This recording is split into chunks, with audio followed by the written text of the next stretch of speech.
Mr. Silent Channel. Tagalog Novels. My Master. Kabanata 2401-2405. Forbidden Land Curtain. Ang Forbidden Land Cave ng Feying Mountain. Si Yang Yiyo, ang Rat King, at isang itim na charcoal rock ay pumasok sa malaking natural na kuweba. Sa 8 dakilang demonyo sa ilalim ng trono ng Black Charcoal Flying Eagle King, bukod sa iyo, sino ang iba pang mga dakilang demonyo sa pag-iisa? Tanong ni Yang Yiyo habang naglalakad.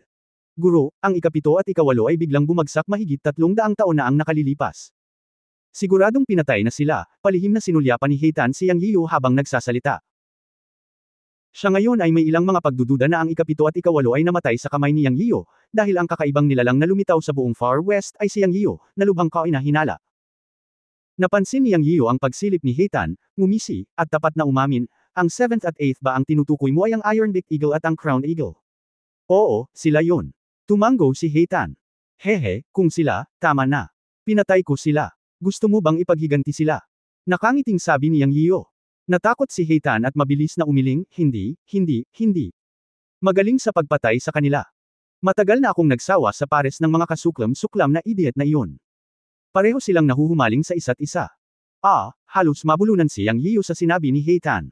Hindi niya akalain na ganoon pala ang ugali ng agila na tukabakal at ng agila na may korona.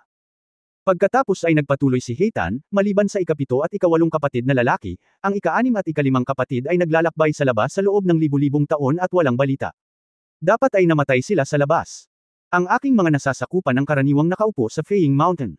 Ang panganay, ang pangalawa at ang ika-4 na kapatid, sila ay nag-iisa sa buong taon. Pagkatapos niyang magsalita, medyo napahiya si Heitan kay Yang Yiyo at sinabing, pero pinatawag silang tatlo ng mga nasasakupan ko kanina, kaya sa palagay ko. Nakalabas na silang tatlo. Tumingin si Yang Yiyo kay Heitan at sinabing, ito ay tulad ng inaasahan. Sabihin mo lang sa akin kung paano ang kanilang pagtatanim, at kung papasok ba sila sa bawal na lugar para habulin tayo. Nakahinga ng maluwag si Heitan nang marinig niya ang mga salita ni Yang Yiyo. Talagang natatakot siya na sisihin siya ni Yang Yiyo, at sinabing, hindi sila dapat pumasok. Lahat ay dapat sumunod sa mga alituntunin ng lugar na ipinagbabawal sa bundok Feying, ngunit kasama ang ika-4 na kapatid dito, hindi mo alam. Ano ang sitwasyon ng pang-4 na kapatid? Bakit mo nasabi iyon? Natatarantang tanong ni Yang Yiyo. Sinabi ni Heitan, ang pang-4 ay ang nag-iisang babae sa aming 8. Ang kanyang katawan ay isang puting loro. Siya ay talagang isang kalapitang mababa ang lipad. Pagkatapos niyang makipag-ugnay sa hari ng agila at matulog sa kanya, siya ay naging babae ng haring agila, ngunit wala siyang opisyal na katayuan. Pero siya ang nangunguna sa aming 8. Ang kanyang paglilinang ay hindi mataas, siya ay nasa ikalawang antas lamang ng kaliwanagan, ngunit siya ay isang tukana at ambisyosong binata. Ngayong pumunta na ang haring agila sa landas sa langit, hindi tiyak kung makakabalik pa siya. Maaaring sulsulan ng binata ang panganay at ang pangalawa na pumasok sa ipinagbabawal na lugar. Oo nga pala, ang may pinakamataas na cultivation ay ang panganay. Ang kanyang katawan ay isang double-eyed blood eagle, at ang kanyang paglilinang ay umabot sa rurok ng ikatlong antas ng kaliwanagan. Ang orihinal na katawan ng pangalawang kapatid ay isang pas-angkwago, at kakapasok lamang niya sa ikatlong antas ng kaliwanagan. Sa buong Flying Eagle Dojo, bukod sa aming 4, mayroon ding 12 Flying Eagle Saint Guard sa ilalim ng trono ng Flying Eagle King. Gayunpaman, 4 sa kanila ang pinatay mo, ang Master, at ngayon ay mayroon na lamang 8 Flying Eagle Saint Guard na natitira. Kung gustong pumasok ng panganay, pangalawa, at pang-4 na kapatid, base sa pagkakaintindi ko sa mga binata ng pang-4 na kapatid, kung papasok sila, tiyak na dadalhin nila ang natitirang 8 Flying Eagle Saint Guard. Napakunot ang noo ni Yang Yiyo matapos itong marinig. Kung ito ay tulad ng sinabi ni Heitan, ito ay magiging isang malaking problema sa oras na iyon. Si Heitan, na nasa ikalawang antas ng kaliwanagan, ay napagod na sa kanya. Kung 3 pa, hindi ba't nakamamatay? Ang pangunahing punto ay ang 2 sa kanila ay nasa ikatlong antas ng kaliwanagan. Paano niya haharapin ang mga ito? Kailangan ba niyang buhayin muli ang kapangyarihan ng Chenkun Temple? Hindi pa banggitin na ang paggamit ng kapangyarihan ng Chenkun Temple ay mapapagod siya, hindi pa rin alam kung ang kapangyarihan ng Chenkun Temple ay maaaring maging epektibo laban sa malalakas na lalaki ng ikatlong antas ng Enlightenment. Mayroon ding 8 Flying Eagle Saint Guard sa unang antas ng Enlightenment, na lahat ay mahihirap na karakter. Sa pag-iisip nito, nag-isip si Yang Yiyan at sinabing, bilisan natin at hanapin natin si Dower at Niekyu sa lalong madaling panahon, at humanap ng paraan para makaalis dito. Kung tatalikuran nila ang panuntunan na walang sinuman ang pinapayagang pumasok sa ipinagbabawal na lugar, at pumasok sa oras na iyon, at walang ibang paraan palabas sa ipinagbabawal na lugar, ito ay magiging malaking problema. Guro, sa tingin ko hindi sila dapat manggahas na pumasok ng basta-basta, sabi ni Heitan. Huwag na kailanman maging mapalad, mula ngayon, maging mapagbantay at maging alerto. Ang Feiying Forbidden Area na ito ay hindi magandang lugar. Sino ang nakakaalam kung may anumang panganib? Lahat ay hindi alam sa atin. Nagbabala si Yang Yian. Oo, Master, alam namin. Sabay na sagot ni Rat King at Heitan. Ang mga kuweba sa Feiying Mountain Forbidden Area ay napakalaki, daan-daang metro ang taas at lapad. Pumasok siya at nagsalita ng tuluyan at may tugon. Ito ay itim na itim, at ito ay madilim at hindi komportable. Ngunit sa ngayon, wala pang kakaibang bagay, na siyang tanging nagpapasaya kay Yang Yian.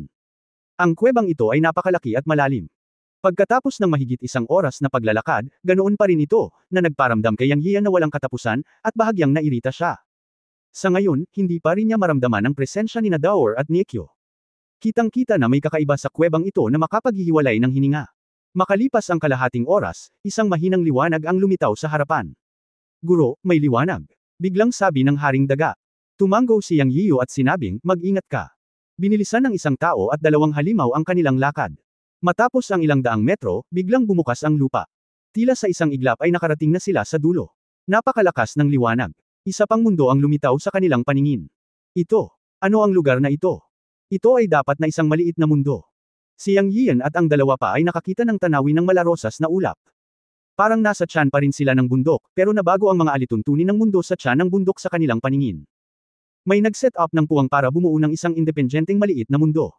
Doon ay mapalad na mga ulap sa malarosas na ulap, at ang mga makukulay na ulap ay nasuspine sa kalawakan, na ginagawang ang buong kalawakan ay magmukhang napakalaki. Tila may malakas na hininga sa hangin na nagpapalpitate sa mga tao. Ngunit ang ganitong uri ng palpitation ay hindi isang mapanganib na hininga, ngunit mas katulad ng presyon ng pagkakaroon ng isang malakas na tao, na natural na ibinubuga. Malabo ang kulay ng nana. Ito ay mahirap makita ang sitwasyon sa loob. Sa sandaling ito, ang lugar kung saan nakatayo si Yang Yian, ang Haring Daga, at si Heitan ay ang mabatong lupain ng kuweba, at ang 10 metro sa harap nila ay isa pang eksena. Mukhang may hadlang ang Master, sabi ni Heitan. Oo, ito ay talagang isang hadlang na mundo. Natural na nakita ni Yang Yian na ito ay isang hadlang na mundo sa harap nila. Guro, aakyat ako at titingnan, sabi ng Haring Daga. Mag-ingat ka. Tumanggo si Yang Yian bilang pagsang-ayon. Ang Haring Daga ay pumunta sa harap. Pagkaraan ng 10 metro, nagkaroon ng isang putok, at isang stream ng liwanag ang tumaas, at isang transparent na hadlang ang lumitaw, at ang mga inscription ay dumaloy at lumitaw. Ngunit walang backlash, ito ay isang simpleng hadlang. Ang sitwasyon sa loob ay puno pa rin ng mga ulap at ulap na mukhang napakaganda. Walang alinlangan na pumasok sina Daor at Niekyo. Ungol. Biglang ibinaba ng Haring Daga ang kanyang palad, at ang kanyang kamay ay naging matalim na kuko at hinawakan ng harang. Boom! Isang 3 metrong hininga ang lumitaw. Ang hadlang na ito ay hindi kasing lakas ng inaakala ng lahat, at gusto lang subukan ng Rat King kung mabubuksan ito, ngunit nabuksan ito sa isang iglap. Pumasok na tayo. Sabi ni Yang Yian at sumilip. Pagkatapos ay sumunod na mabuti si Heitan at ang Haring Daga. Dumaan silang tatlo sa barrier at nakarating sa loob. Ang harang na pinunit ng Haring Daga sa likod nila ay bumalik sa orihinal nitong estado. Sa muli, ito ay isang kuweba. Ang hadlang na ito ay isang hadlang lamang. Napakalakas ng demonyong aura. Hindi napigilan ni Heitan na mapabuntong hininga. Oo, ito ay marahil 100 beses ang demonyong aura ng labas ng mundo, bamantong hininga ang Haring Daga. Ito nga ay isang banal na lugar para magsanay ang lahi ng demonyo. Ang pangalan ng ipinagbabawal na lupain ay tila isang pangalan lamang. Ang lugar na ito ay ang pinagpalang lugar para sa pagsasanay sa Feiying Mountain. Bamantong hininga din si Yang Yiyo at sinabing, ang Master ay may lapida. May nakita si Heitan sa kabila. Pumunta si Yang Yiyo at ang Haring Daga. Gaya ng inaasahan, nakakita sila ng malaking lapida. Ang mga demonyong karakter sa itaas ay napakatanda na at hindi niya nakilala ang mga ito. Ngunit binasa ni Heitan, ang kurtina ng ika-108 henerasyong Feiying King. Sa pakikinig sa mga salita ni Heitan, nakita ni Yang Yiyo at ng Rat King ang isang malaking lugar ng mga lapida, na lumalayo. Kahit daan-daan sila, pero lapida lang ang nakikita nila, pero walang kabaong o libingan, na medyo kakaiba. Boom! Isang dagandong ang tumunog, at si Heitan ang humipo sa lapida. Pagkatapos ay lumiwanag ang lapida, at lumitaw ang isang portal. May lumabas na portal sa mataas na lapida. Tumingin si Yang Yiyo at nakita ang isang malaking puting jade hall na may puting jade coffee na nakatanim sa loob. Ito ang tunay na libingan, ungol ni Yang Yiyo. Kabanata 2420 purong Demon Soul Pearl. Susubukan ko rin. Nang makita ng Haring Daga na hinawakan ni Heitan ang lapida, isang portal ang lumitaw sa lapida, at isa pang libingan ang lumitaw sa loob, nahawakan din niya ang isang lapida sa hindi kalayuan. Boom! Pagkatapos ng dagandong, bumukas ang pangalawang libingan na parang Heitan. Noon lang nila nalaman na ang libingan ay nakatago sa kawalan. Sa kabutihang palad, walang panganib. Sa halip, pagkatapos mabuksan ang libingan, lumitaw ang isang malakas na aura ng enerhiya. Master, mukhang may pagkakataon sa loob. Sabi ni Heitan na kumikinang ang mga mata. Natural na naramdaman ito ni Yang Yiyo, ngunit kung ikukumpara sa anumang pagkakataon, mas gusto niyang mahanap sina Daor at Loach. Kaya't sinabi niya kay Heitan at sa Haring Daga, huwag munang mag-alala tungkol sa pagkakataon ng libingan. Hindi pa rin alam kung may panganib. Kumalat upang hanapin sina Daor at Loach, at pag-usapan ito pagkatapos mahanap sila. Oo, Master. Sabay na tumango ang Rat King at Heitan. Sa katunayan, ang layunin ng kanilang pagpasok sa ipinagbabawal na lugar ay upang mahanap sina Daor at Loach. Sa halip na pumasok para maghanap ng anumang pagkakataon. Masyadong madilim dito. Sino ang nakakaalam kung ano ang lalabas pagkatapos pumasok? Sila. Agad na nahati sa tatlong direksyon upang hanapin sina Daor at Niekyo. Makalipas ang kalahating oras, bumalik sila sa orihinal na lugar. Guro, mayroon lamang mga lapida, at si Daor at Niekyo ay hindi natagpuan, sabi ng Haring Daga. Sinabi ni Heitan, Guro, hindi ko rin nahanap. Kumunot ang noo ni Yang Yiyo. Wala siyang nakitang anumang bakas ng Daor at Niekyo, at wala siyang maramdamang hininga. Ang lugar na ito ay natatakpan ng paglubog ng araw.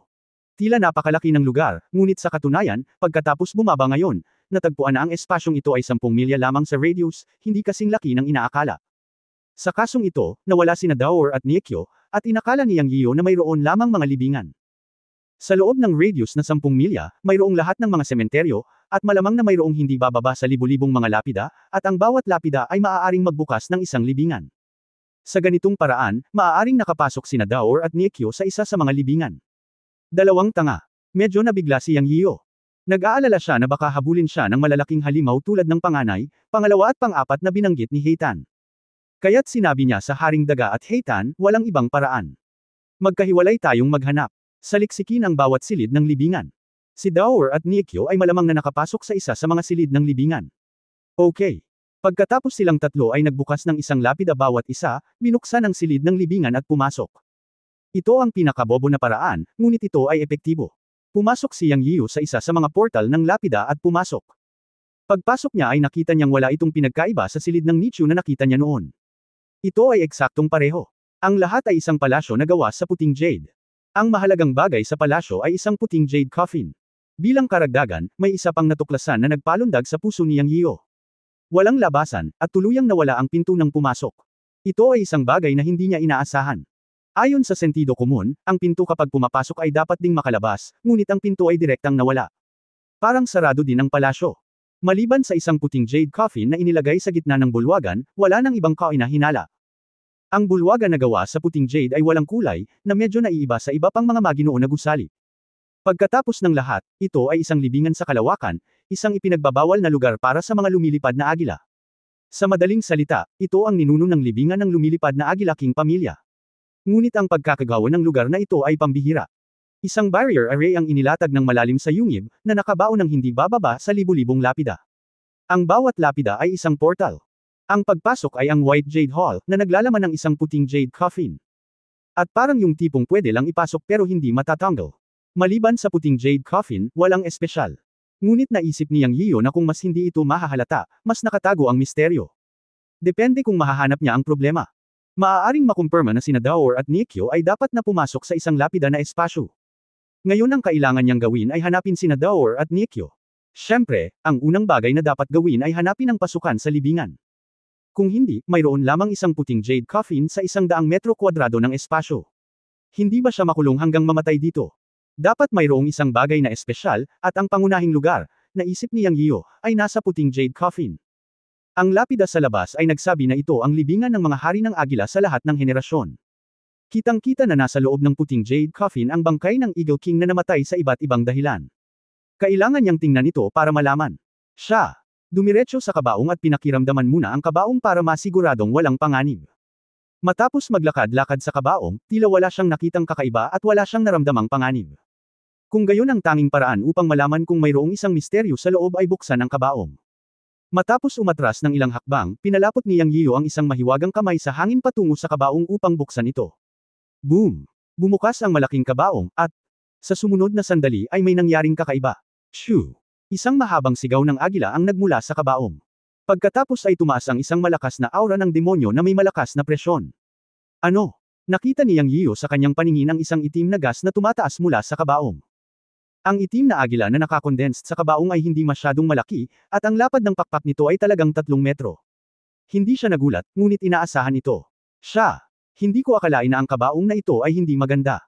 Ito ang ipinagbabawal na lupain ng mga lumilipad na agila. Sinira pa niya ang puntod ng isang tao para buksan ang kabaong. Walang kakaibang phenomenon. Ito ay isang kakaibang master. Isa itong purong demonyong kaluluwa. At iyon ay isang demonyong kaluluwa na may masamang espiritu. Dahil sa matinding pressure, nagbago ang mukha ni Yang Yiyo. Naramdaman niya hindi lamang ang pressure kundi pati na rin ang malakas na masamang espiritu. Bagamat isa lamang itong tipak ng kaluluwa ng demonyo, ito ay nasa napakataas na antas, kahit na malayo pa sa ikalawang antas ng paglilinang ng Tanggo, ang Heitan. Ito ay malinaw na isang demonyong kaluluwa ng mataas na antas ng Tanggo. Ito ay isang muling paglilinang ng kaluluwa ng demonyo. Ito ay muling paglilinang sa tulong ng espesyal na kapaligiran dito. Siyempre, pagkatapos ng naturang muling paglilinang, hindi ito ang orihinal na kaluluwa ng demonyo, ngunit magiging isa pang uri ng lahi ng demonyo, katulad ng immortal na paglilinang ng multo ng sangkatauhan, isang kultibasyong demonyo na tumalikod sa laman. Kung mas malakas ang kaluluwa ng demonyo, mas dalisay ito. Ang demonyong kaluluwa na lumitaw sa kanyang harapan ay nagpaalala sa kanya ng demonyong kaluluwa ng multo na demonyong nakatagpo niya sa palasyo ng Chanji, ang mas mababang mundo. Gaano magkatulad? Kaya lang, ang demonyong kaluluwa sa kanyang harapan ay nakadikit, at ito ay maraming beses na mas malakas kaysa sa multo na demonyo ng taong iyon, na lubhang nakakatakot. Siyempre, ang nakakatakot ay ang hininga at masamang espiritu. Ang lakas talaga, hindi naman siguro natatakot siyang dito. Hindi. Gaano man ito kalakas. Kabilang pa rin ito sa kategorya ng mga multo. Nagkataon, siyang ay may kayamanan na makakapigil sa mga multo sa kanyang kamay ang Diyos at demonyin at yang salamin. Nakatingin sa itim na agila na may malakas na momentum at itim na enerhiya, ngumiti si Yang, huwag mo akong takutin, sa lalong madaling panahon. Nang matapos siyang magsalita, lumitaw sa kanyang kamay ang God and Demon Yin Yang Mirror. Sa sandaling ito, ang masamang itim na agila ay sumugod sa kanya. Bumaling kay Yang. Isinaaktibo niya ang Yang side ng God at Demon Yin Yang Mirror, at biglang sumiklab ang gininto ang liwanag, nagniningning sa buong bulwagan, at binalot ang kaluluwa ng agila dito. Shi! Isang malakas na sigaw ang narinig. Sa susunod na sandali, ang kaluluwa ng agila, na binalot ng Diyos at demonyin yang salamin sa ilalim ng purong enerhiyang yang, ay sumigaw at nanlamig, nahihirapan dito. Balik kay Yin. Shi. Sa ilalim ng enerhiya ng Yin at Yang, ang multong ito ay direktang nahulog mula sa hangin, at ang itim na masamang enerhiya ay nawala din. Ha! Sa sumunod na sandali ay nagulat si Yang Yiyo. Sa hindi inaasahang pagkakataon, lumitaw ang isang malakristal na maliit na butil sa nawawalang kaluluwa ng agila. Ikinumpas niya ang kanyang kamay at kinuha iyon sa kanyang kamay. Pagkatapos ng maingat na pakiramdam, nalaman niyang ito ay isang napakadalisay na butil ng kaluluwa ng demonyo. Walang malay dito, at tanging purong enerhiya ng kaluluwa ng demonyo ang natitira. Anong magandang bagay, halos maglaway si Yang. Alam niya na ang gayong dalisay na butil ng kaluluwa ng demonyo ay ang pagkikristal ng paglilinang ng kaluluwa ng agila, na pinakakapakipakinabang sa primordial na espiritu. Ito ay ang pinakamahirap na pahusayin ang primordial spirit sa anumang antas ng cultivation, ngunit ang gayong purong demonyong soulbid energy ay malaking pakinabang sa pagpapabuti ng primordial spirit. Inalis niya ang butil ng kaluluwa ng demonyo ng may ngiti, o mas angkop na sabihin ang butil ng kaluluwa ng agila. Ang pagpino nito sa hinaharap ay tiyak na magkakaroon ng malaking epekto sa kanyang primordial spirit.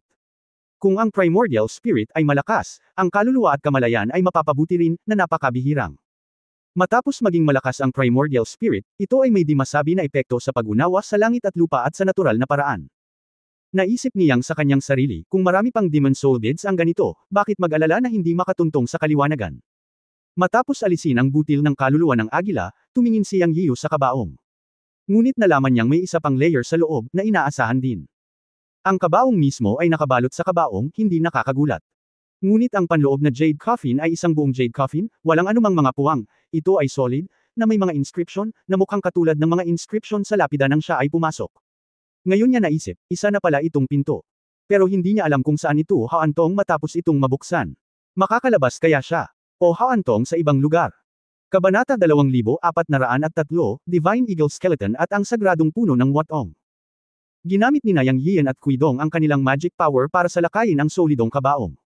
Matapos ang isang mapurol na tunog, ang buong jade coffin ay sumabog sa isang nakasisilaw na liwanag.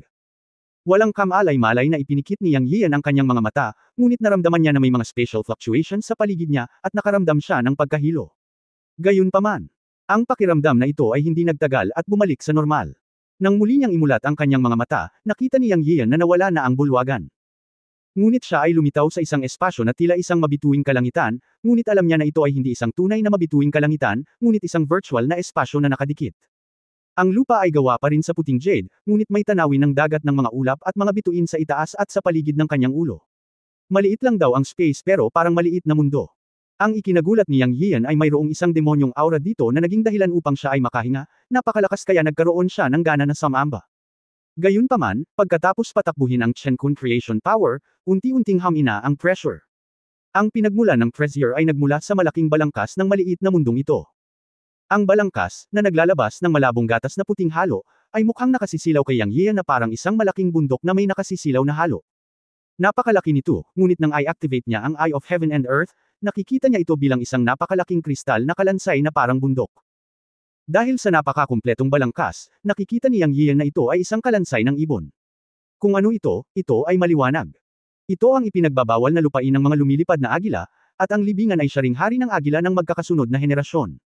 Kitang-kita na ang malaking kalansang ito na parang bundok ay isang agila. Isang higanteng kalansay ng agila na napakalaki na lampas ito sa imahinasyon ni Yang Yian. Ang balangkas ay daan-daang talampakan ng taas at hindi makikita sa isang sulyap. Sumipsip siya ng malamig na hangin at tiningnan kung anong uri ng mata ang maaaring magkaroon ng napakalaki at walang hangganang katawan ng agila na ito. Ang ilan sa kanila ay ilang libong talampakan ng haba. Nang bumantong hininga si Yang Yian, nag-iba-iba ang espasyo sa likod niya. Tiningnan ito ni Yang Yian ng may pagbabantay. Sa nakakasilaw na liwanag, ang sumunod na sandali ay ang naging uling na katawan ng malaking bato na nagmumula sa portal ng kalawakan. Uling. Guro. Nagkita ang alipin at ang Panginoon. Naisip ni Yang Yian na maaaring pumunta rito si Heitan, at malamang na hindi ito gaanong naiiba sa kanyang sariling sitwasyon. Sure enough, pagkatapos magtanong, nalaman niya na ganoon din pala. Binuksan din niya ang Jade Coffin at pinadala ang Eagle Soul para buksan ang portal para pumunta rito. Gayunpaman, para kay Heitan, wala siyang nakuhang Eagle Soul Beads. Talagang nahihiya siya sa pakikipaglaban sa kaluluwang agila, ngunit maayos din siyang nakarating dito. Ngayon ay nagkumpirma silang dalawa sa isa't isa at pareho silang naniniwala na ang lahat ng lapida ay dapat umabot dito pagkatapos makapasok. Ito ang tunay na bawal na lupain ng lumilipad na agila. Pagharap sa malaking buto ng agila, nauutaw si Heitan kasama ang kanyang laway, Guru, ito ay maaaring ang maalamat na banal na buto ng agila. Ito ay palaging nagpapakalat sa Feying Mountain, ngunit ang lahat ay itinuturing lamang ito bilang isang circulated na kwento. Ngayon ito ay tila totoo. Ang bundok sa harap natin ay ang balangkas ng banal na agila. Ano pa ang sasabihin? Tanong ni Yang Yian. Wala na, umiling si Heitan. Ikaw, hindi nakaimik si Yang Yian. Ito lang ba ang bersyon ng kwento? Nang nag-uusap ang dalawa, may sumigaw mula sa malayong lugar. Guro, Heitan, malinaw na umabot sa tenga ni Yang Yian ang tinig ng haring daga. Sabay na tumangala sina Yang Yian at Heitan. Gayunpaman, natuklasan niya na may gininto ang kulay sa balangkas ng banal na agila sa di kalayuan. Ito ay walang alinlangan na ang Rat King. Ang daga-hari ay palaging pumasok mula sa iba pang mga pasukan. Anyway, parang hanggat nakabukas ang lapida ay nandito ang pakay pagkatapos pumasok. Fair na. Sabi ni Yang Yiyo at gustong iikot ang kanyang mana para lumipad pataas, ngunit nagbago ang kanyang mukha. Hindi niya magagamit ang kanyang mana. Tila nabuklad ang buong dantian. Heitan, magagamit mo ba ang mana? Nagmamadaling tanong ni Yang Yiyo kay Heitan. Master, hindi ko rin magagamit ang mana, nagulat si Heitan. Ho, nakahinga ng maluwag si Yang Yiyo at sinabing, kung ganoon ay gamaan ang loob ko. Nang marinig ni Heitan na sabihin na hindi may lalabas ang kanyang mana, alam ni Yang Yiyo na hindi lang niya problema, ngunit napigilan ang lugar na ito, malamang dahil sa pagsugpo sa buto ng banal na agila at iba pang mga kadahilanan dito. Ito ay medyo weird talaga na hindi niya mailabas ang mana, pero nakakaikot siya ng mana sa katawan niya. Gayunpaman, sa kasong ito, ang mana ay nawawala ang epekto nito, at maaari lamang siyang umasa sa kanyang sariling pisikal na lakas. Ang sinumang may malakas na pisikal na katawan ay magkakaroon ng kalamangan. Siyempre, parang wala namang ibang nilalang dito. Sa ngayon, tatlo lang sila, at hindi ko alam kung nandito si Daor at Niekyo. Kung pumasok sa lapida sina Daor at Niekyo, tiyak na lilito sila rito. Hindi magagamit ang magic power, ngunit maaaring gumanap ng malaking papel si Heito sa oras na ito. Ang orihinal na anyo ni Heitan ay may mga pakpak, ngunit maaari siyang lumipad dito. Tinapakan ni Yang Yian ang likod ni Heitan, pumailang lang sa langit pagkatapos ng mahabang dagandong, at lumipad patungo sa balangkas ng Condor. Makalipas ang 3 minuto, nakarating na sila sa Rat King. Master, lumapit ang haring daga. Paano ka nakarating dito? Tumalon si Yang Yian mula sa Heitan at nagtanong. Ang sagot ng Rat King ay pareho sa sagot ni Heitan, at lahat ay nasa parehong sitwasyon. Sila ay nasa isang buto na halos ilang dosenang metro ang lapad. Tumingin si Yang Yian at nakitang nasa buto ito sa likod ng buntot ng balangkas ng condor. Sa di kalayuan, malabo niyang nakikita ang parang apoy na liwanag sa kalangitan. Ito ang tanging pagkakaiba dito. Tara at tingnan natin. Baka nandoon sina Daor at Niekyo. Sabi ni Yang Yian at sinenyasan si Heitan na umalis. Ibinuka ni Heitan ang kanyang mga pakpak at lumipad palayo. Sa kalangitan, nakita ni Yang Yian na ang apoy sa di kalayuan ay dapat nasa ulo ng balangkas ng condor. Napakalayo ng distansya, tila kasing layo ng abot tanaw. Mahigit 10 minutong lumipad si Heitan bago lumapit. Matapos makalapit, sa wakas ay nakita ni Yang Yian kung paano ang apoy. Ito ay hindi isang malaking bagay tulad ng apoy. Ito ay isang sumisigaw na puno na naglalabas ng halo, at mula sa malayo ay tila isang nagninangas na puno ng apoy. Ito ay isang puno ng phoenix. Umirap si Yang Yian. Noong nasa lower world siya, nagtanim siya ng isang seksyon ng puno ng phoenix para sa Little Phoenix, kaya natural na pamilyar siya dito. Yung isa, sa paningin ay isang tunay na matayog na puno ng phoenix. Ang nakakagulat ay ito ay tumubo mula sa ulo ng banal na buto ng agila, o may sadyang nagtanim ng puno ng phoenix sa ulo ng banal na buto ng agila. Malinaw na ang enerhiya ng buong banal na buto ng agila ay hinihigop ng puno ng phoenix, kung hindi, ang puno ng phoenix na ito ay hindi lalagaw sa taas na daan-daang talampakan at malalagang mga sanga at dahon. Ano? Ang ginawang kakaiba ni Yang Yian ay kung paano maaaring lumitaw ang isang banal na kalansay ng agila sa ipinagbabawal na lugar ng Feiying Mountain. Ang mas kakaiba ay ang isang matayog na puno ng phoenix ay tumubo sa banal na kalansay ng agila. Nang makita ang puno ng phoenix na ito, medyo nasasabik, o pamilyar si Yang Yian, dahil naalala niya ang Little Phoenix. Hindi kaya narito ang Little Phoenix? Wow! Ang Panginoon ay ang puno ng phoenix, ito ay isang treasure tree, na kilala bilang ang sagradong puno, ito ang sining ng dakilang paraan ng langit at lupa, at ito ang pinakamagandang puno ng kayamanan sa mundo, hindi napigilan ng Haring Daga na sumigaw ng tuwang-tuwa. Heitan, bumaba ka, hindi pinansin ni Yang Yiu ang Rat King at binigyan ng utos si Heitan. Ang malaking bato ay napakalaki, at si Yang Yiu at ang Rat King ay hindi masyadong napapansin sa kanyang likuran. Paglipag pa lang nila ay hindi na nila mapatatag ang kanilang mga katawan. Si Yang Yiu at ang Rat King ay hindi pa nakakaalis sa likod ng malaking bato, at nagpakawala sila ng dalawang mahabang sipol at nagmura, ikaw na malaking ibon na may dilaw na buhok, talagang naglakas loob kang habulin ako, papatayin kita. Squeak, Loach, fuck him. Pagkatapos ay umalangaw ang isa pang malulutong na tunog. Natigilan si Yang Yiu nang marinig niya ang dalawang boses na ito, ngunit pagkatapos mag-react, nagmamadali siyang sumigaw, Daor, Loach, stop. Ang dalawang buhay na kayamanan ay natagpuan sa wakas. Ngunit parang sasalakayin nila si Heitan, at ngayon ay nasakop na niya si Heitan, kaya natural na hindi sila makalaban, kaya dali-dali siyang huminto. Kuya, Guro, isang Jin at isang Kai ang tumalon pababa mula sa tuktok ng siksik na puno ng Sycomoro. Tumangala si Yang Yian at nakitang ito nga ang dalawang manggugulo, sina Daor at Niekyo. Tumalon si Yang Yian mula sa katawan ni Heitan, sumugod si Daor sa kanyang mga bisig, at umikot din si Niekyo sa kanya. Tila hindi rin nasaktan si Daor, ngunit tumaas ng husto ang kanyang aura, at maging si Niekyo ay ganoon din, pakiramdam na mas malakas kaysa kay Daor. Hindi na kailangang sabihin, tila nagkaroon ng ilang pagkakataon ang dalawang manggugulo. Bumaba ka, sumimangot si Yang Yian at umungol sa susunod na sandali. Niliit ni Daor ang kanyang leeg at bumaba sa kanyang balikat, at si Niekyo ay likas na umatras ng ilang hakbang. Alam ng dalawang manggugulo na mahahanap ni Yang Yian ang lugar na ito, kaya natural na alam nila ang tungkol sa sitwasyon nila sa Feiying Mountain, at alam din nila na sila ay nasa problema. Tumingin si Daor kay Yang Yian na may malungkot na madilim na mga mata at ulong, kuya. Ang galit at tensyonado na mukha ni Yang Yian ay agad na binasag ng mga mata ni Daor. Kabanata 2404 si Daor ang boss. Sa tuwing nakikita ni Yang Yiu ang mga mata ni Daor, hindi na niya ito masusuklam. Ganito rin noong nasa Earth siya, at ganoon pa rin ngayon. Gayunpaman, ang cute na hitsura ni Daor, isang pares ng malatao na malalaking mata, at isang nakakaawang ekspresyon ay mahirap labanan ng sinuman. Ikaw, kalimutan mo na, haharapin kita mamaya, walang hanggan ang paghanga niyang kay Daor. Master, nang makitang hindi sinisisi ni Yang Yiu si Daor, gamaan ang loob ni Niekyo at lumapit na may pambabala. Pero, mali si Niekyo. Si Daor ay Daor, at si Niekyo ay hindi mapapatawad. Hehe. Ngumisi si Yang at sinampal siya gamit ang kanyang backhand. Bang!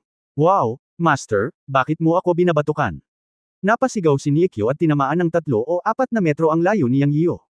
Tanga ka, ikaw ay isang banal na hayop na kunpang, ngunit hindi mo alam kung paano magpakita ng magandang halimbawa at iligaw si Xiangxiang.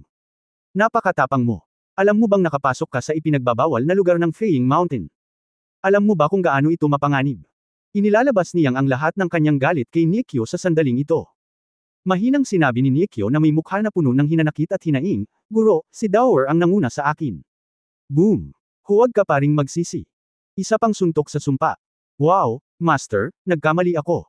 Naunawaan na ngayon ni Niekyo na si Yang ay may kinikilingan. Kailangan niyang sisihin ito. Wala siyang magawa tungkol dito. Sino ang gumawa sa kanya ng Master? Sino ang nagpakyut kay Dower? Sa ilalim ng malungkot na mukha ni Yang, si Niekyo ay tumingin kay Dower na may mukha na puno ng hinanakit, habang si Dower ay tumingin kay Niekyo, binigyan si Niekyo ng isang tingin na nagsasabing, "Mas gugustuhin ko pang mamatay kaysa mamatay kasama ang aking kaibigan," at pagkatapos ay ibinaling ang kanyang ulo. Sa pagkakataong ito, maswerte na ako na hindi ako pinarusahan ng aking kapatid. Nang makita ng Loach ang mga mata ni Dower, humagulgol siya sa kanyang puso. Pero alam din niya na walang paraan.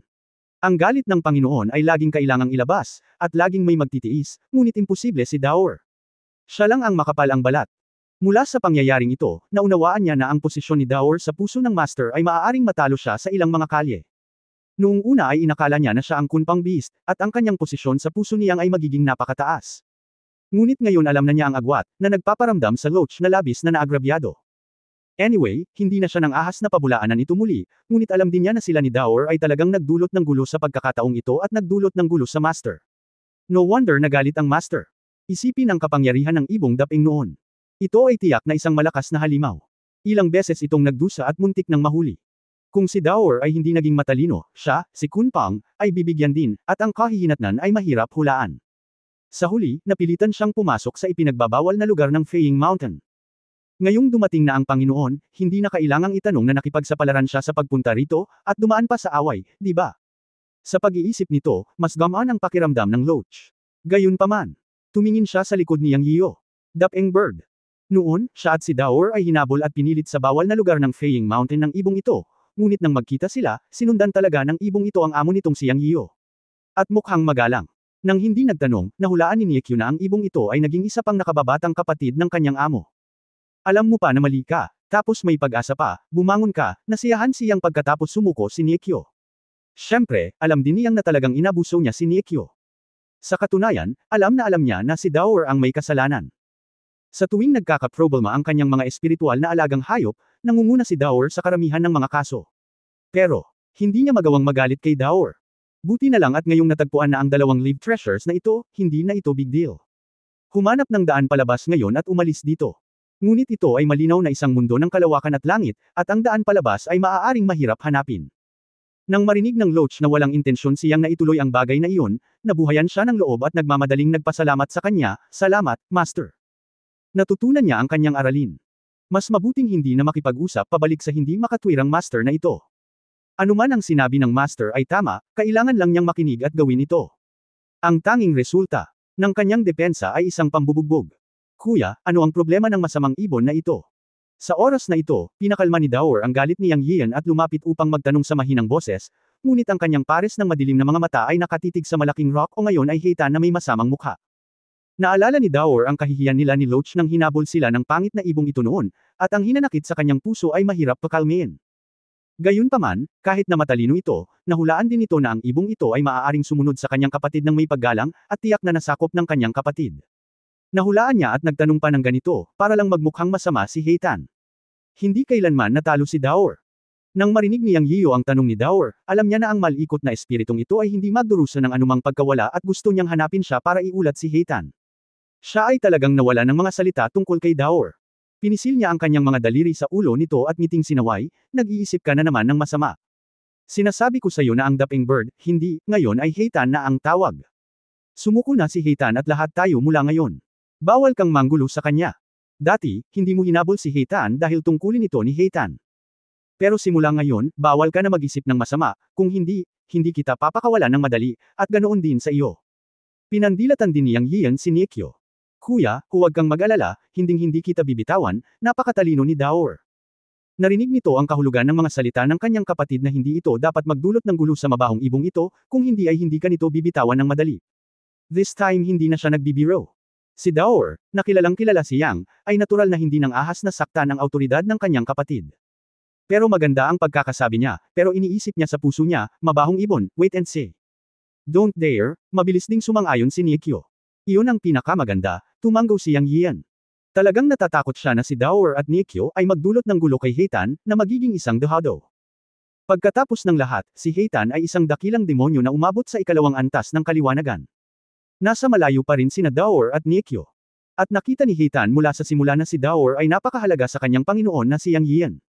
Nang marinig niyang nagsasalita si Dower, nagulat si Heitan. Takot talaga siyang kasuhan siya ni Dower.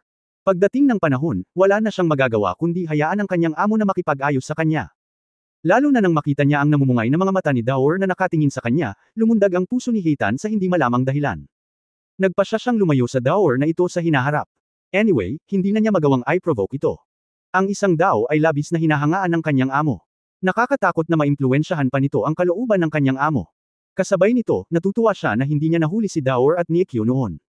Kung nahuli niya sila noon, tiyak na papatayin niya sina Dower at Niekyo ayon sa kanyang gawi.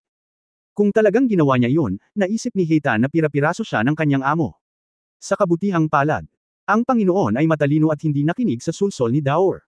Sa halip na parusahan siya, pinagalitan niya sina Dower at Niekyo. Sa oras na ito, alam din ni Heitan na dapat niyang ipahayag ang kanyang saloobin. Pagkatapos ng lahat, siya rin ay isang matandang demonyo na nagsasanay sa loob ng 10,000 taon. Meron pa siyang emotional intelligence, hindi demon intelligence. Bukod dito, nagpadala ng voice message sa kanya ang Haring Daga sa sandaling ito, Heitan, huwag mo akong sisihin sa hindi ko pagpapaalala sa iyo. Si Big Dower ay isang napakahalagang espiritual na alagang hayop sa isip ng Master. Sinusunod nito ang Panginoon mula pa noong mortal pa ang Panginoon. Ito ay mas katulad ng anak ng Panginoon at napakapalayaw. Kung hindi mo ipahayag ang iyong saloobin at aminin ang iyong mga pagkakamali na gagawin mo ang iyong mga pagkakamali sa oras na ito. Kinabukasan, nagulat si Heitan nang marinig niya ang boses ng Rat King. Nag-react siya at mabilis na nagpasalamat sa Rat King para sa voice transmission. Pagkatapos ay humakbang siya at sinabi kay Dower at Niekyo, Boss Dower, kapatid na Niekyo, nagkamali ako noon, ngunit wala akong pagpipilian. Patawarin mo sana ako. Ngayon, ako, si Heitan, ay naging tapat sa Panginoon. Mula ngayon, tayong lahat ay isang pamilya. Mangyaring huwag mo akong kamuhian, Heitan. Pagkatapos ng lahat, si Heitan ay isa sa 8 demonyo sa ilalim ng trono ng Eagle King, at isa ring malaking demonyo na nakaupo sa Eagle Dojo. Siya ay nagsanay sa loob ng 10,000 taon at may pambihirang kaalaman at nauunawaan ang mga paraan ng mundo. Pagkatapos niyang magsalita, may lumabas na storage ring sa kanyang backhand at iniabot niya ito kay Dower, at sinabing, mayroong mga nangungunang fairy fruits at iba pang pagkain sa storage ring na ito. Mangyaring tanggapin ito, Boss Dower, dahil humihingi ako ng paumanhin sa inyong dalawa. Nagliwanag ang mga mata ni Dower, at nawala ang sama ng loob kay Heitan. Tinitigan niya ang storage ring na ibinigay ni Heitan, ngunit tumingin kay Yang Yiyo. Si Yang Yiyo ay nasiyahan sa luto ni Heitan. Bihira lang siyang magkaroon ng malaking demonyo na may katalinuhan sa emosyon. Alam niya na nakita ni Heitan ang posisyon ni Dower sa kanyang puso, at sinisikap niyang pasayahin siya sa iba't ibang paraan. Tumanggaw siya kay Dower at sinabing, dahil ito ay kabaitan ni Heitan, kung gayon ay tanggapin mo ito at makipagkasundo kay Heitan sa hinaharap. Naiintindihan mo, kuya. Ikinumpas ni Dower ang kanyang maliliit na kuko at nawala ang storage ring sa kamay ni Heitan. Pagkaraan ng ilang sandali ay nag-alinlangan, sinabi niya kay Heitan, Hey Niao, ang sama ng loob sa pagitan natin ay nawala. Huwag kang mag-alala, paprotektahan kita sa hinaharap. Salamat, Boss Dower, nakahinga si Heitan. Sa wakas, hindi na niya kailangang mag-alala tungkol sa katiwalang ito ng kanyang amo. Ngunit puno ng itim na linya ang mukha ni Yang Yiyo nang marinig niya ang mga salita ni Dower. Ang tingin niya talaga sa sarili niya ay Big Boss. At pinoprotektahan niya siya. Ang lahat ng ito ay masamang gawin na dinala mula sa Earth. Nag-aalala siya na ang mga espiritual na alagang ito sa paligid niya ay iligaw ni Dower sa hinaharap. Okay, may itatanong pa ako sa iyo. Sabihin mo sa akin kung ano ang sitwasyon dito. Nakahanap ba kayo ng paraan ni Niekyo? Ubo na tanong ni Yang Yiyo kay Dower. Kabanata 2405, Lakas Pisikal. Sinabi ni Loach, walang nakitang labasan ang Panginoon. Pagkakapasok namin ni Dower, nakita namin itong napakalaking skeleton na lumilipad na agila at ang sagradong puno ng Phoenix, at wala nang iba pa. Ngunit ang lugar na ito ay napakasama. Ang magic power ay pinipigilan at hindi may lalabas, ngunit ang inner elixir ay maaaring gumana. Napakalaki ng balangkas ng lumilipad na agila na ito. Hindi pa tayo matagal dito, marami pa tayong lugar na hindi pa napupuntahan. Baka may paraan. Hanapin natin. Tumanggaw si Yang Yiyo, okay, hanapin natin ito ng hiwalay. Nang matapos siyang magsalita ay isang malamig na ungol ang tumunog. Ikaw na matapang na binata ay pumasok sa aking Flying Eagle Forbidden Area, nararapat kang mamatay. Isang malamig na senggal at mamamatay na salita. Biglang tumangala si Yang Yiyo. Tatlong halos kumikislap daan-daang metro ang layo, at ang usok ay naging tatlong figure. Nang mawala ang liwanag, lumitaw ang dalawang matandang lalaki at isang babae. Ang kasamaan. Tumataas ang espiritu. Ang Panginoon ay ang panganay, ang pangalawa, at ang pang-apat, ang slutty na babaeng iyon. Hindi ko inaasahan na sila ay papasok sa ipinagbabawal na lugar. Heitan step forward at nagsalita sa mahinang boses, na may medyo komplikado sa kanyang mga salita. Pagkatapos ng lahat sila ay mahusay na mga halimaw sa ilalim ng Eagle King, ngunit ngayon ay natatakot silang maging mga kaaway. Napabuntong hininga si Yang Yian sa kanyang puso. Tamang-tama, humabol ang tatlong halimaw. Sina Doer, Loach, at Rat King ay nagtipon din sa paligid ni Yang Yian sa unang pagkakataon. Bilang mga halimaw, natural nilang maramdaman ang pambihirang aura ng tatlong halimaw. Ang dalawang matandang lalaki ay mas malakas pa kay Heitan. Bagamat nakabawi na ang magic power ni Yang Yian sa oras na ito, kinakabahan din siya. Nalaman niya mula kay Heitan na ang tatlong halimaw ang amo. Ang panganay ay isang dugong agila na may dobleng mga mag-aaral, at naabot na niya ang rurok ng ikatlong langit ng kaliwanagan. Ang pangalawang pas ang Kwago ay hindi rin mabuting tao, at kakapasok lang sa ikatlong langit ng kaliwanagan. Ang ikaapat na loro, bagamat siya ay nasa ikalawang langit lamang ng kaliwanagan, ang isa na may pinakamalalim na kalkulasyon sa 8 pangunahing sentro. Ang tatlong halimaw ay talagang pumasok sa ipinagbabawal na lugar anuman ang mga patakaran. At hindi lang iyon. Sa kumikislap na halos, ang 8 Eagle Saint Guard ay sunod-sunod ding lumitaw sa likuran nila. Kaya mayroong 11 dakilang halimaw ng kaliwanagan. Kinailangan ni Yang Yian na gamitin ang kapangyarihan ng Chenkun Temple para harapin ang ikalawang antas ng antas, ngunit ngayong lumitaw ang dalawang tangguho na ikatlong antas na nilalang, hindi siya sigurado. Kahit na ginamit niya ang kapangyarihan ng Chenkun Temple, hindi siya sigurado. Sobrang pangit ng mukha niya. Siya, nag-iisip ng solusyon ng mabilis sa kanyang isipan. Paano haharapin ang malalaking halimaw na ito sa harapan niya? Maaari niyang gamitin ang Chenkun Temple ng 2 beses. Maaaring hindi nito kayang patayin ang ikatlong antas ng tangguho ng 2 beses, ngunit tiyak na mapinsala sila nito ng husto. Ang pangunahing punto ay kung ano ang gagawin sa natitirang 8 Flying Eagle Holy Guard at isang tangguho second level na Parrot. Ang malalaking halimaw na ito ay hindi madaling harapin. At maaari bang harapin ng itim na uling, ang haring daga, ang mink, at ang loach sa paligid niya ang 8 tangguho first level Flying Eagle Holy Guards at ang tangguho second level na Parrot? Kung kaya nilang harapin ang mga ito, maaari pa rin nilang subukan. Kung hindi nila kayang harapin ang mga ito, malalagay sila sa panganib ng buhay at kamatayan. Sa sandaling ito, si Yang Yian ay nagkalkula sa kanyang isipan, at 100 metro ang layo, ang dugong agila ay naglalakad ng hakbang-hakbang kasama ang isang malaking halimaw. Guro, ano ang dapat nating gawin? Paparating na sila, tumingin si Heitan sa malalaking halimaw tulad ng Blood Eagle at hindi napigil ang magsalita, na may kaunting takot sa kanyang tono. Bago pa makasagot si Yang Yian, mabangis na sinabi ng haring daga, huwag kang matakot sa anuman. Ang kapangyarihan ng mahika ay pinipigilan dito. Kalabanan natin ang ating pisikal na katawan at lakas. Tingnan natin kung sino ang makakatalo kung kanino. Nagliwanag ang mga mata ni Yang Yian nang marinig niyang nagsalita ang haring daga. Nabulag din siya ng isang dahon. Nakalimutan niyang pinigilan talaga ng lugar na ito ang magic power. Kung ito ang kaso, kung gaano kalakas ang antas ng tangguho, ito ay walang silbi. Ang antas ng tangguho ay malakas sa batas ng kapangyarihan ng mahika, ngunit sa pinigilan na kapaligiran dito, ito ay talagang tulad ng sinabi ng haring daga. Ang bawat isa ay makikipagkumpetensya sa kanilang pisikal na katawan at lakas. Ang sinumang may malakas na pisikal na katawan ay magkakaroon ng kalamangan. Sa pisikal na katawan, hindi muna siya natatakot. Binago ng Chenkun Tempering Body Art ang kanyang pisikal na katawan sa antas na hindi niya alam. Naglakas loob siyang makipaglaban sa anumang malaking halimaw. Ang Rat King, Loach, at Doer ay mga likas na halimaw din, at ang kanilang pisikal na katawan ay talagang hindi mahina. Ang Loach lamang ay maaaring makaakit ng maraming sigla, dahil ang kunpang katawan ng Loach ay maaaring palakihin o bawasan sa kalooban. At si Doer ay walang problema sa pagpunit sa espasyo gamit ang isang pares ng matutulis na kuko, at ang pares ng mga kuko ng Rat King ay hindi gaanong mas masahol kaysa kay Doer. Pagkatapos ng lahat, sa mga tuntunin ng pisikal na katawan, si Heitan lamang ang mas mahina, na normal. Ang pisikal na katawan ng mga ibon at mga katulad nito ay mas mahina kaysa sa mga hayop. Ngunit mayroon din itong kalamangan, dahil ang lumilipad na agila ay may kakayahang lumipad na may mga pakpak. Ngunit sa kanyang panig, sina Loach at Doer ay mayroon ding mga talento sa paglipad. Hindi na kailangang sabihin, Loach, kilala rin si Doer bilang Flying God Mink, na hindi masama para kay Heitan.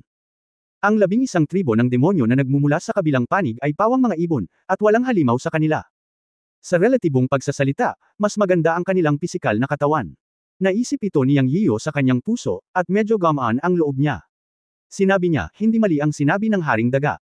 Ang kapangyarihan ng mahika ay pinipigilan dito, at lahat ay nakikipaglaban sa pisikal na katawan. Maaaring wala tayong pagkakataong manalo kung magtutulungan tayo. Labanan tayo ng buong lakas. Napatayo si Daor na may gintong buhok sa buong katawan, at lumaki ang kanyang katawan. Ipinakita niya ang kanyang matalas na kuko at tumugon, "Alam ko, kapatid. Alam ko, Master," ang katawan ng Loach ay kumislap ng makulay na halos at tumugon. Ang Haring Daga ay hindi gustong maiwan at tumugon sa kanyang orihinal na katawan. Tanging si Heitan ang sumagot sa mahinang boses. Bagamat hindi magagamit ni Yang Yiyo ang kanyang magic power, naigagalaw niya ang kanyang katawan. Sa isang pag-iisip, lumitaw ang Dragon Slaying Sword sa kanyang kamay. Gusto niyang lumaban gamit ang espada at makipaglaban gamit ang kanyang katawan. Nakita ng ika-4 na loro si Yang Yiyo na may kasamang kakaibang hayop at gumawa ng pustura sa pakikipaglaban anumang oras. Pagkatapos maglakad ng 30 metro, huminto siya at nagsabi, "Anak, hayaan mo ang aming pangatlo, at maiiwan ka namin ng isang buong katawan." Sa kanilang opinyon, ang pangatlong rock ay mukhang nanlumo at ibinaba ang kanyang ulo. Siya ay malamang na pinagbantaan ng nakaraang matinding pinsala ni Yang Yiyo. "Inutusan ako ng master na pumunta, maaari kong makuha ang loro." Agad na umabot sa tenga ni Yang Yiyo ang voice transmission ni Heitan. Natigilan si Yang Yiyan, ngunit sinulyapan niya si Heitan, tumanggaw ng walang laman, at pagkatapos ay kinurot ang leeg ni Heitan gamit ang isang kamay, sumanggot ng malamig at sinabi sa loro, "Kung gusto mo itong basura, ibibigay ko ito sa iyo. Anyway, nawasak ko na siya." Habang nagsasalita, biglang itinapon ni Yang Yiyan si Heitan sa loro. Naniniwala siya na totoo ang sinabi ni Heitan. Kung pupunta siya upang hulihin ang loro, maaari niyang iligtas ang isang kalaban. At hindi maaaring maging tanga si Heitan para magsinungaling sa kanya. Alam mo, sinubukan ni Heitan ang kapangyarihan ng tubig ng buhay. Natigilan ang loro. Hindi niya inaasahan na ganoon kadaling kausap si Yang Yiyan. Agad niyang inihagis ang bato. Ngunit sa pag-aakalang napakaraming halimaw nila sa sandaling ito, dapat matakot si Yang Yiyan, kaya hindi na siya nag-isip pa at inabot ang kamay para mahuli ang lumilipad na Heitan. Gayunpaman, nang hahawakan na sana niya si Heitan sa himpapawid ay naging isang tao, binuksan ang kanyang mga braso at biglang sumugod sa kanya, niyakap siya. Sa sumunod na sandali, naramdaman ng loro ang paninikip ng kanyang katawan at lumipad palabas. Gayunpaman, sa epekto ng dapeng, pareho silang lumipad ng paurong, ngunit sa sumunod na sandali ay naramdaman ng loro na may mali, dahil ang dapeng ay ganap na nakatali. "Paalisin mo." Sa oras na ito, ang Double-Eyed Blood Eagle, ang Cat Owl at ang 8 Flying Eagle na banal na bantay ay hindi pa nagre-react sa nangyayari, at sumigaw si Yang Yiyu sa kabilang panig, "Pumunta ka, patayin." Nagrebelde si Boss Dapeng, sigaw ng loro. "Hehe, bitch, matagal na akong naiinis sa'yo. Ngayon napigilan ang magic power ko. Panoorin mo akong patayin ka." Chu, tumawa si Black Charcoal at nag-transform sa orihinal na dapeng. Shock. Pagkatapos ang loro ay naging isang malaking Snow White Parrot. Ilang saglit, nagkasalubong ang dalawa, at naglapa na ang mga balahibo sa buong langit. Sa sandaling ito, sumugod sina Yang Yiyu, Loach, Daor at Rat King. Ang target niya ay ang Blood Eagle. Sinabi niya sa Rat King at Daor na harapin ang 8 Eagle Guards, at hiniling sa Cat Owl na harapin ang Loach. Itinakda na niya ang kanyang layunin sa simula pa lamang at hindi niya binigyan ng pagkakataon ang mga ibong ito na huminga. Marahil ay magkakaroon siya ng pagkakataong manalo kung ang magic power ng lahat ay masusupol. Naghahanap ng kamatayan. Nagmura ang Blood Eagle nang makita niyang itinaas ni Yang Yiyu ang kanyang espada para tumaga sa kanya, at ang kaliwang kamay ay naging kuko ng agila, na hinarangan kaagad ito. Ding dong! Ang tunog ng bakal at bakal na nagsasalubong ay tumunog. Lumipad ang mga sparks nang magbanggaan ang Dragon Slaying Sword ni Yang Yiyu at ang madugong kuko ng Blood Eagle. Pagkatapos ay napaatras silang dalawa ng 3 hakbang. Sa oras na ito, naunawaan ng Blood Eagle na ang lumang 3 ibong pang ay dapat kontrolin ng ilang paraan ng lahi ng tao na ito, at alam din ng kabilang partido na ang kapangyarihan ng mahika ay napigilan dito, kaya kinalkula nila ang lahat at nagsimulang makipaglaban sa malalaking halimaw na ito. Ang mga dagandong at mahabang alulong ay yumanig sa kalangitan, at ang buong bukid ay nagkagulo. Ang lahi ng tao sa kabilang panig ay sumugod muli sa kanya, at ang Blood Eagle ay kumislap at naging orihinal niyang katawan. Itinaas ni Yang Yiyan ang kanyang espada at lumipad upang pumatay, ngunit nabigla siya. Akala niya ay malakas ang kanyang katawan, ngunit hindi niya inaasahan na mas malakas pa pala ang dugong agila na ito. Dumudugo ang kanyang mga buko dahil sa suntok ngayon, ngunit tanging ang kanyang mga ngipin lamang ang kanyang nagagawa at umabant ng walang tigil. End of this chapter. Pahingi naman ng like, share at subscribe mo na rin para updated ka sa susunod na kabanata. Salamat.